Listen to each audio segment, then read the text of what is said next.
Hi guys, it's Lewis here. Sitting in a weird place in the car park again, so the sun's on my mouth but not the rest of my face, which is weird. Um, I've just been to see Ad Astra, which is a weird title. I didn't like the title. It's hard to say. That took effort to say it. Then sounds like you're looking for a used Vauxhall, but when I just say that joke, it's not even that good.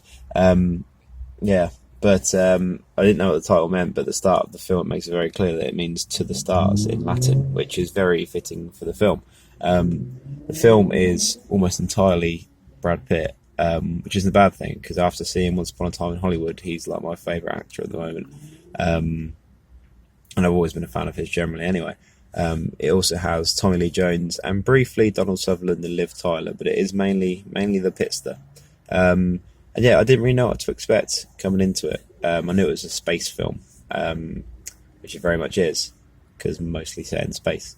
But yeah, I didn't realise. I don't really know the director, James Gray. I've seen one of his films, The Lost City of Zed, quite recently. And this is a very different film, but he seems to be one of those directors who makes a lot of big, like festival movies. Like, they're always whatever the big Cannes award is. I don't really know, but yeah. So this was very much. It wasn't your typical normal kind of movie you'd expect someone like Brad Pitt to be in, if that makes sense.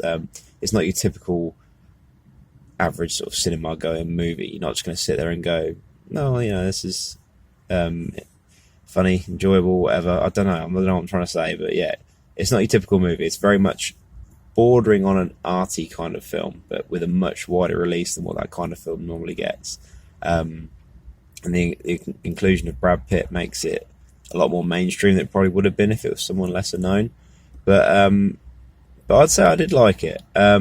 It's a very slow moving, very understated film. There's a few quite good action scenes in that, but it doesn't go fully into that area.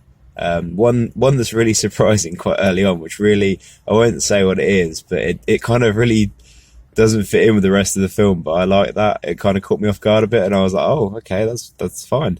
But yeah, it's a story of a father and his son, and the son has to go off into space to find the father who's been missing for reasons that I won't go into, just to spare time and in the film. You know what I mean? But yeah, there's quite a few bits, to be honest, where it lost me a little bit. I felt like it did kind of drag a little bit, but then I say it's a very slow, quiet, almost quiet kind of film.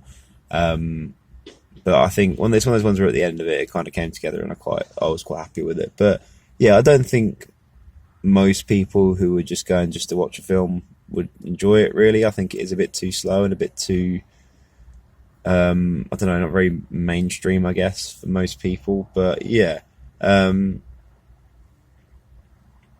yeah, I will say it looked very nice as well. That's a big part of it. In terms of its depiction of space travel, there is a long scene of space travel where, to be honest with you, I started to doze off because I'm in my 30s now. And it made it weird because it was almost like a dream sequence anyway. But yeah, it looks very nice. Probably a very realistic depiction of space travel. I've no way of knowing that for sure. But certainly more than what you'd see in most movies. Not quite on the level of Interstellar, but still, yeah. So yeah, if you like this kind of movie, then you'll probably like it. If you want to go just for a mindless hour and a half film, it's not going to be for you. But yeah, there you go. Space.